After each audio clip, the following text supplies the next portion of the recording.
우리는 분명 문영 매직에 빠진 것이 틀림없습니다.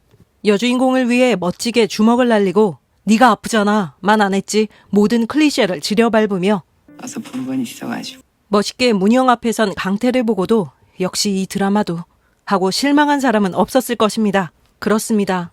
문영이 뒤로 지고 있던 짱돌을 보는 순간 보통의 툭 하는 소리와 함께 떨어졌을 뿐인데 우리는 사정없이 그녀에게 굴러 떨어지고 말았습니다. 쿵 소리를 내며 쿵쿵 소리를 내며 아, 그녀는 정녕 또라이였고 이것은 숭고한 사랑. 파격이 상식인 문영에게는 전형이 낯설고 전형이 상식인 강태에게는 파격이 낯설었습니다. 진짜 그렇게 생각해? 너무 달라서 서로를 이해하는 것도 어려워 보였던 문영과 강태. 아니 대체 어느 포인트에서 빠기 친 거냐고. 주변에 반발이 좀 있긴 했지만 안 하던 짓 하지 말자. 놀아도 우리 서울 가서 놀자. 둘 다 하던 대로 살지 않고 이렇게 살고 있습니다. 난 이대로 괜찮고 넌 너대로 괜찮다. 서로 인정하면 그만이지. 그래서 그럴까요? 강태는 사는 게 좀 재밌어진 것 같습니다. 분명 이게 정상은 아닌데 피식피식 웃음이 나옵니다. 미쳤구나. 문강태. 땡땡이라곤 없던 인생이 나 오늘 땡땡이 칠 거야. 잘려도 끝까지 참아 퇴직금까지 챙기던 인생이 나 정직 먹었어. 이렇게 엉망진창이 되다니 울어도 모자를 파내 환하게 웃기까지 하니 누구의 동의도 못 얻었지만 둘만은 절절했던 숭고한 사랑계의 선배님들 아름과 정태의 모습이 겹쳐 보이는 것은 아마도 사랑 때문이겠죠? 니들 통했느냐? 네, 이곳은 나누는 사랑 행복한 병원, 괜찮은 병원입니다.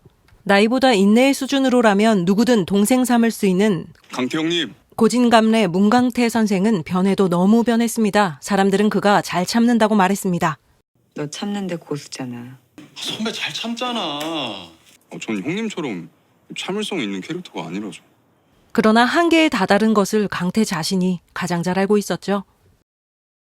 나만 참으면 아무 일도 일어나지 않는다며 형을 보호하고 지키는 유일한 길을 고수했던 강태가 문영을 보호하고 지키기 위해 뒷일 생각하지 않고 가보지 않은 길을 선택합니다. 게다가 납치해줄 때까지 참을 줄 알았더니 나 너랑 놀러 가고 싶어. 가자. 문영에게 길들여진 걸까요? 그동안 파격을 담당했던 문영은 오히려 조신해진 느낌입니다. 얼싸 좋다 할 줄 알았더니 표정이 왜 이렇죠? 엄마 눈치를 본 이래 누구의 눈치도 보지 않았을 것 같은 문영은 목줄을 잘라서일까요? 엄마 말 안 들어도 돼. 강태를 열심히 관찰하고 그의 말에 귀 기울입니다. 강태가 직접 만들었다는 말에 망태가 거지 깽깽이에서 문영이 소중히 여기는 핸드메이드 인형이 된 것처럼 허름한 중국집은 엄마와 함께 오던 단골집이라는 말에 전통 있는 노포가 됩니다. 유서 깊은 맛집 분위기가. 약속은 코 풀고 버리는 종이라고 하더니 나름 약속을 지키기에 열심히 노력했습니다. 형을 최대한 존중해줘. 지킬 거야. 너랑은 약속이니까. 근데 그게 싸움이었다는 게 문제였지만요. 편견 없는 파이터. 내 거가 걸린 싸움엔 져본 일이 없을 것 같은 문영은 싸움의 상대를 최대한 존중해 코피가 터지도록 전심전력으로 싸웠습니다. 그러나 머리채 잡기로 기선제압하는 자신의 평소 전략은 포기했죠. 이게 진짜 필승 전략인데 뒷머리가 예민한 상태의 상황을 잘 알고 있고 또 강태의 말을 기억하고 있기 때문이었던 것 같습니다. 형 머리 만지지 마. 나만 만질 수 있어서. 나도 니네 형이랑 똑같아. 딱 상태한테 하는 그만큼만 챙겨주면 될 줄 알았는데 그럼 나한테도 웃어줘. 어렵지 않다며 웃어봐. 딱 상태한테 하는 그만큼만 웃어주면 될 줄 알았는데 자꾸 강태에게 기대하게 되는 것 같습니다. 강태를 더 웃게 하고 싶고 따라 웃고 싶습니다. 사람들은 파격적인 미녀와 야수 수업에 무릎을 탁 쳤지만 고문영 쌤 말이 딱 맞네. 정작 문영은 그동안 우습게 봤을 아름의 전형적인 해석이 마음에 와닿은 것 같습니다. 사랑. 어린 시절 달림에게 빌고 또 빌었지만 문영을 구하러 오지 못했던 전설 속 왕자님은 더 이상 스스로를 구원하기 위해 애쓰지 말라는 듯 문영을 위해 나서주었습니다. 그리고 그가 괜찮냐고 묻는 순간 과거엔 해코지 당하겠니? 내가 해치면 해쳤지. 이렇게 대답했던 문영이 아니 아파. 자신의 아픔을 인정합니다. 상인이 봤다면 통탄할 일입니다. 너 어디서 약한 적? 상처를 보듬어주고 마침내 되찾은 자유를 함께 축하하고 칭찬해주는 이것이 사랑이 아니면 무엇일까요? 문영이랑 강태 빼고는 다 이 둘의 사랑을 알게 된 것 같습니다.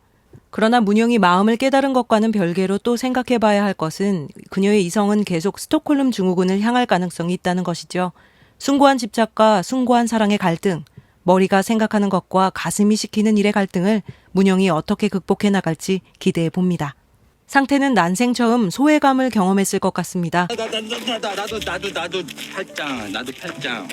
늘 상태를 우선으로 했던 엄마와 강태, 그리고 자신의 세계에만 집중하는 성향 탓에 볼 기회가 없었던 새로운 공존과 공유의 세상이 열린 것이죠.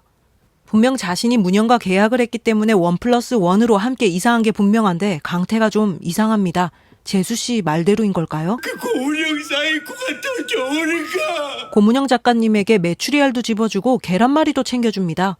자기 반찬 자기가 응애 애기도 아니고. 게다가 머리까지 잘라주다니 네가 잘라줬어? 긴 머리가 더 이쁜데. 이상한 거 투성입니다.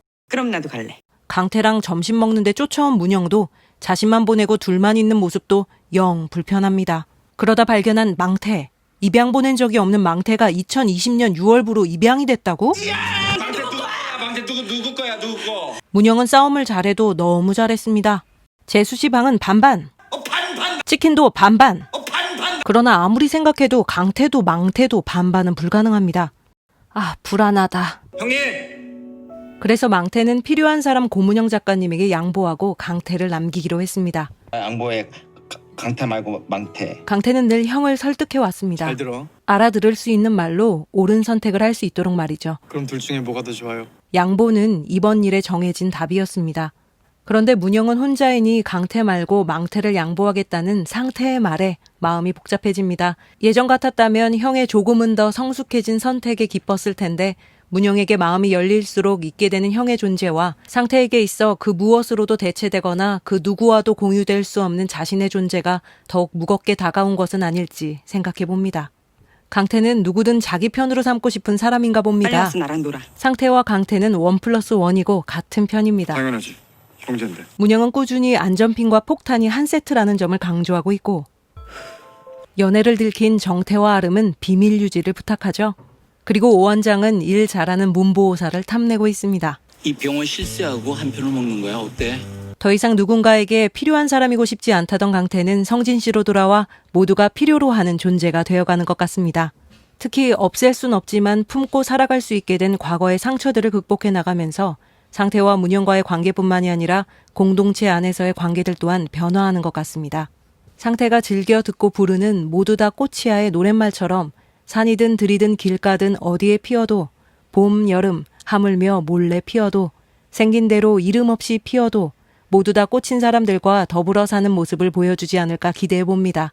물론 오랜 시간 묶여있던 목줄을 잘라내고 강태의 눈에도 문영 자신의 눈에도 더 예뻐진 꽃 같은 사람과도 러브러브 하겠죠? 그것을 위해서는 강태의 감정에 대한 부분을 짚어야 할 것 같습니다. 넌 뭐 좋아해? 없어 그런 거. 어렸을 때도 그랬어? 몰라. 오래전이라 기억 안 나. 강태는 자신이 짬뽕을 좋아했다는 사실을 잊을 정도로 치열한 삶을 살았습니다. 그리고 그 삶은 형에게 보여주기 위한 가장된 삶이기도 했죠. 어린 강태는 그럴 필요가 없었겠죠. 형을 배려하느라 많은 것을 양보했겠지만 자신의 감정을 속이지는 않았던 것 같습니다. 비 내리는 창밖에서 들여다본 강태의 마음은 계속되는 비에 세상이 그랬던 것처럼 촉촉했을 것 같습니다. 강태 안에 있는 예쁨 받고 싶어하는 어린 강태를 문영이 발견하자 창문 밖에서 갑자기 비가 내리기 시작합니다. 그리고 한동안 문영과 어린 강태는 서로를 바라보고 있었죠. 비는 이내 그치고 말았는지 나무의 푸른 잎사귀에 맺힌 물방울로 그 흔적만 남았습니다. 순간 열린 감정을 갈무리했지만 여전히 촉촉한 여린 마음, 강태의 살아있는 감정을 표현하고 있는 것 같습니다. 그 여운이 아직 남아있는 것 같죠? 거의 20년 만입니다. 땡초 넣고 홍합 넣고 국물이 끝내주는 하림가게 짬뽕 먹으러 왔습니다. 엄마 생각에 울컥했지만 상태와 문영으로 인해 웃을 수 있었던 강태, 그리고 그를 바라보는 문영. 창문 밖에서 또다시 갑작스러운 비가 내리기 시작합니다. 이 갑작스러운 비는 슬픈 눈으로 웃음을 짓던 강태와 닮아 있습니다. 해가 떴는데 비가 오네. 비가 그지. 해가 떴는데 오는 이 비, 그저 지나가는 비일지 모르지만 우산을 챙기지 못했던 이들은 가게에서 우산을 빌려 나옵니다. 어린 시절 형 쪽으로 기울어진 엄마의 우산 속에 들어가지 못해 소외감을 느꼈던 아이가 형과 엄마의 부름을 받고 뛰어가 가운데 자리를 잡고 그 균형을 되찾았던 것처럼 여전히 상태 쪽으로 기울어진 강태의 우산을 살피던 문영이 이 둘과 함께하기로 마음을 먹고 다른 한쪽의 균형을 잡아주는 순간 나도 껴줘. 강태는 상태와 문영의 가운데에서 균형을 찾게 됩니다. 그리고 이 셋은 강태에 묶여있던 감정이 비처럼 내리는 이 순간을 함께 걷고 있습니다. 상태를 배웅하는 버스 정류장 주변 젖은 땅과 물웅덩이 그리고 푸른 잎사귀가 머금은 물방울들은 강태의 감정이 살아있다는 것을 보여줍니다. 이 비는 또다시 순간 찾아왔던 것처럼 순간 떠나간 것이죠. 흥미로운 점은 이 비가 내리고 나면 서운한 사람이 생긴다는 겁니다. 강태의 마음이 부드러워진 만큼 상처받기도 쉬워서일까요? 편의점 식사 이후 문영의 인간미 없는 말에 실망한 강태는 중간에 차에서 내렸고 커피점에서 문영의 적극적 팬 서비스를 팬 서비스로 질투한 그냥 하는 애 강태는 멀쩡하게 예쁘기만 했던 문영을 조커 만들고 상인에게 폭발하죠. 안파를 똑바로 하시라고요. 강태의 감정이 풍부해질수록 질투와 감수성도 강해지는 모양인지 짧은 글 속 문영의 목소리도 다르게 읽어냅니다. 문영이가 오빠얌 기다린담. 아잉. 다니엘 오빠 저 꼭 소고기 사주세요. 문영이가 오빠얌 연락 기다린당. 지금까지 지나왔던 시간들을 봤을 때 문영과 강태의 사랑이 마냥 꽃길은 아닐 수 있겠죠. 시작을 해야 끝이 있는데 지금 달달 시작을 해야 눈물 콧물 뺄 수 있지 않을까요? 나중에 이러진 않겠죠? 죽기 전에 언젠가 안돼 9회 기대해 보겠습니다. 우리 모두 재밌게 봐요. 언제쯤 이 말이 민망하지 않은 날이 올지 모르겠지만 용기 내봅니다. 좋아요와 구독 부탁드립니다. 오늘은 여기까지입니다. 이야기가 여러분의 마음에 이어졌길 바랍니다.